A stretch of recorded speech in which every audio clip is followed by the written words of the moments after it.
Assalamu alaikum friends. Welcome back to our channel once again. Today I'm having a very special guest from India.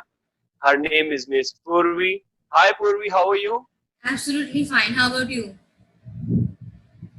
I'm doing absolutely good. Thank you very much. So Miss Purvi is gonna tell us her top 5 tips for IELTS writing task 1 formal letters.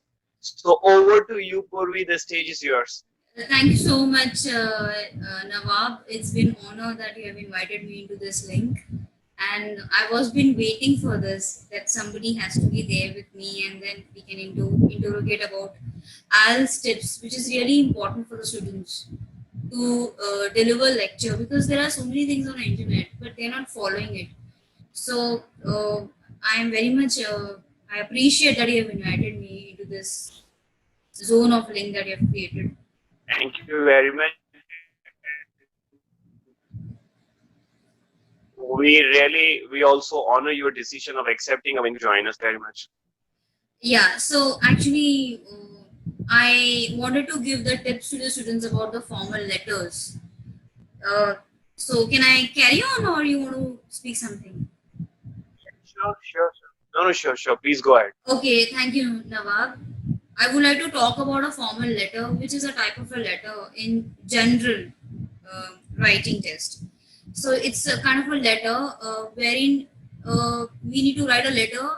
You have never met a person or there's no blood relation. So at that time, we need to write a formal letter.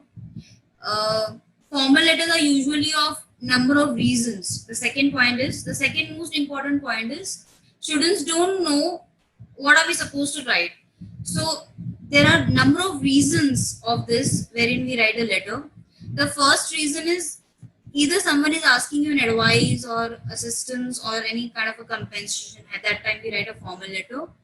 The second could be a complaint if you are complaining something about, or else somebody has applied a position or they have resigned a position from a company. That time we write a formal letter. We write this letter because we are not aware about the person.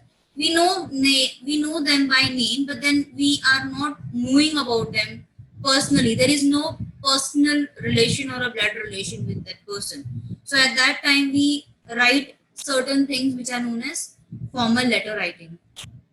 The third most important point is greetings and sign offs.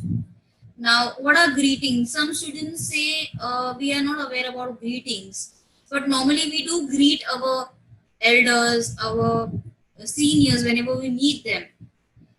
But in the formal letter, we need to greet them by just mentioning about dear sir or respected sir, or either you can mention them with Mr. Jones or Mr. James, or even with a surname you can mention, because though you don't know but you know the name, there is no relation but you know the name of a person. So this is known as the greetings. And the sign off means when you are totally completing your letter, at that time we sign off, like the way we sign out from the email login. And in the same way we do sign off. Sign off means nothing, but we are aware about those words like yours faithfully, yours sincerely. So these words to be written, and you need to write your name followed by a name. Many of the students are not aware. They always discuss about whether we need to mention the name or not. But in the formal letters, we have to mention the names. The fourth and the fourth way of the other main important part is about opening and closing statements, which normally the mature writers they know how to write it. But if we talk about the students who are not well off from the proficiency of the language, so they face problem in opening and closing statements. So opening statements are expressing what is the purpose of the letter, what is the content of the letter being asked to you. For example, if there is a letter of an airport manager, you have to write a letter to an airport manager stating that you have lost a luggage. So it's a complaint letter. So your letter will start with I am writing this letter to express my dissatisfaction in regards of a loss of a luggage. So this is Perfect.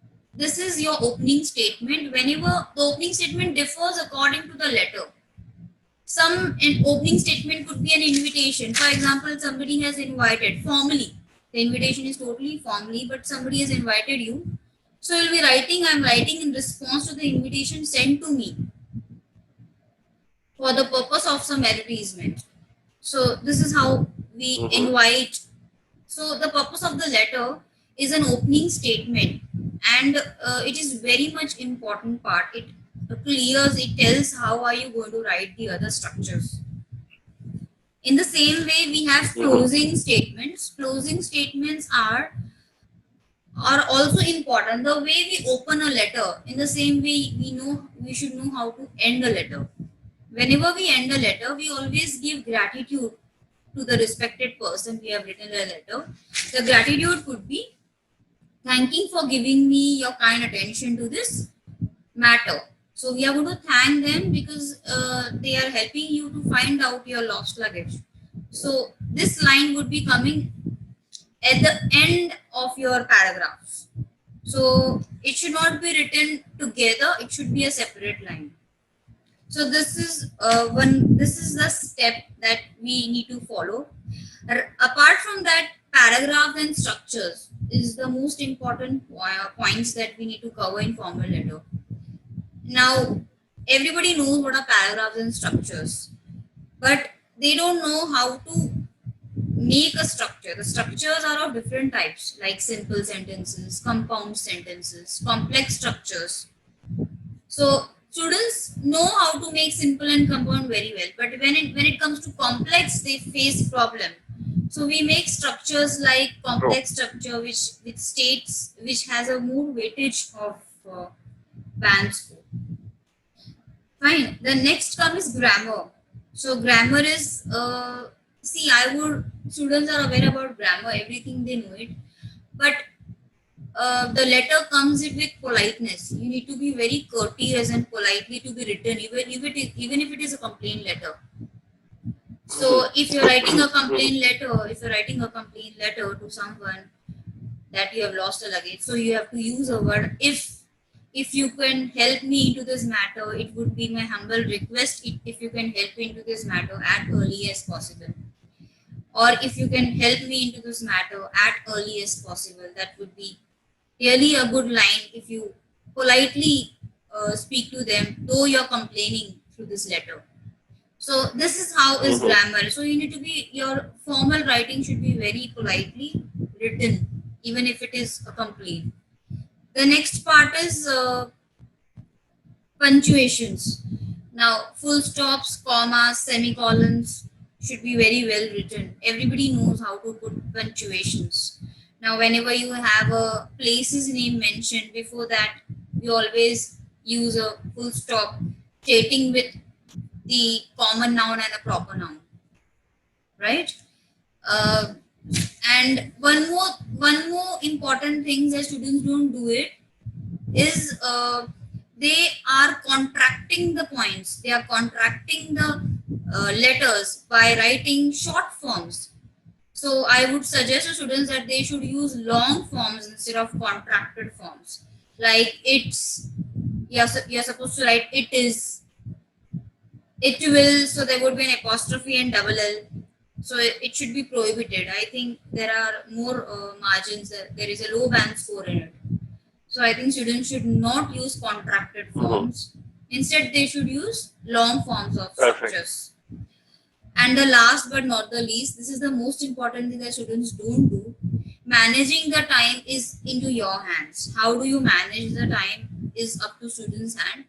But managing the time is equally important for writing a letter and proofreading. Whenever you write something, you need to read it because we are not that expert in the language. So proofreading includes whatever you have written. You need to go through what you have written. Whether you have made a spelling errors, you need to check your spelling errors.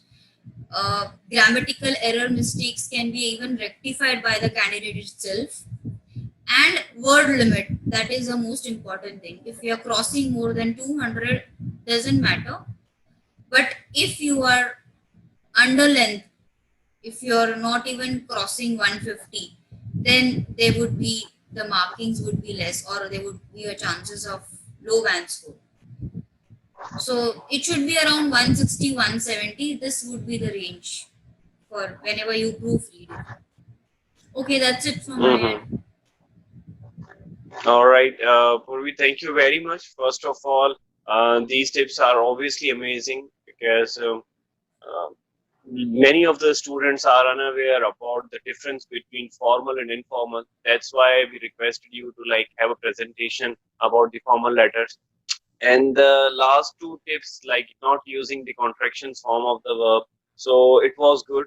And the other thing is like obviously we need to have the time management skills to go forward with this test, because we all know either they are the IELTS experts or they are the IELTS candidates. They are well aware about the time limits, that they need only have 20 minutes about the letters and 40 minutes for the essay. Exactly. So obviously all of the aspirants should work on their time management skills. I think thank you.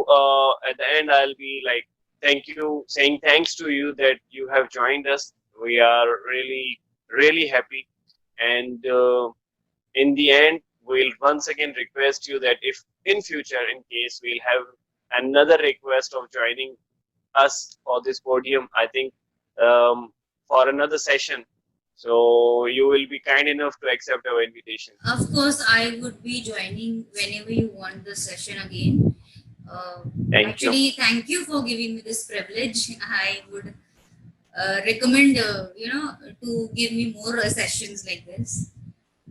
Thank you. Thank you very much. Thank you so So much. till we meet again, Purvi, it's a bye bye from our side. Okay, bye bye.